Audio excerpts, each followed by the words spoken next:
தமிழ் திரையுலகின் முன்னணி நடிகர்களில் ஒருத்தர் தான் அர்ஜுன். நடிகர், இயக்குனர், தயாரிப்பாளர் என பன்முகம் கொண்ட இவர் 90ஸ்களில் முன்னணி ஆக்ஷன் ஹீரோ. இப்போது வில்லனாக, குணச்சித்திர நடிகராக என பல முக்கிய கதாபாத்திரங்கள் நடிச்சிட்டு வந்துட்டு இருக்காரு. நடிகர் அர்ஜுனுக்கு 2 மகள்கள். மூத்த மகள் ஐஸ்வர்யாவுக்கும் இயக்குனரும் நடிகருமான தம்பி ராமையாவின் மகன் உமாபதி ராமையாவுக்கும் கடந்த வருடம் விமர்சையாக திருமணம் நடந்தது. உமாபதி ஆரம்பத்தில் அர்ஜுனுக்கு பழக்கமாகி அப்புறம் ஐஸ்வர்யாவுக்கு பழக்கமாகி அந்த பழக்கம் நாளடைவில் காதலா மாறி அதை வீட்டில் சொல்லி திருமணம் பண்ணிக்கிட்டாங்க. இளைய மகள் அஞ்சனாவுக்கு சினிமாவின் மேலே துளியும் ஆர்வம் கிடையாது. ஒரு தொழிலதிபராக மாறணும் அப்படின்றதே அவங்களுடைய ஆசை. எனவே கடந்த 2023ஆம் ஆண்டு ஹேண்ட்பேக் தயாரிக்கும் நிறுவனம் ஒன்றை தொடங்கி வெற்றிகரமாக நிர்வகிச்சுட்டு வந்துட்டு இருக்காங்க. இந்த நிலையில் மொத்த குடும்பமும் இத்தாலியில் இருக்கும்போது கடந்த 13 வருடங்களாக காதலித்து வந்த காதலரின் திருமண ப்ரொபோசலை ஏற்றுக்கொண்டேன் என கூறி அவர் கூட எடுத்துக்கிட்ட புகைப்படங்களை இப்போ அவங்க தன்னுடைய சோஷியல் மீடியா பக்கத்தில் வெளியிட்டிருக்காங்க.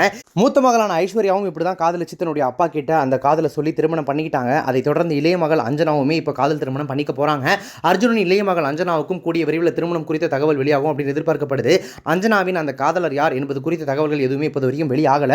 ஆனால் அவரை தான் கிட்டத்தட்ட இவங்க திருமணம் பண்ணிக்க போறாங்க. அந்த காதலுக்கு மொத்த குடும்பத்தினரும் கிரீன் சிக்னல் காட்டியிருக்காங்க அப்படின்றத மட்டும் புகைப்படங்கள் மூலமாக வெளிப்படையாக அவங்க அறிவிச்சிருக்காங்க.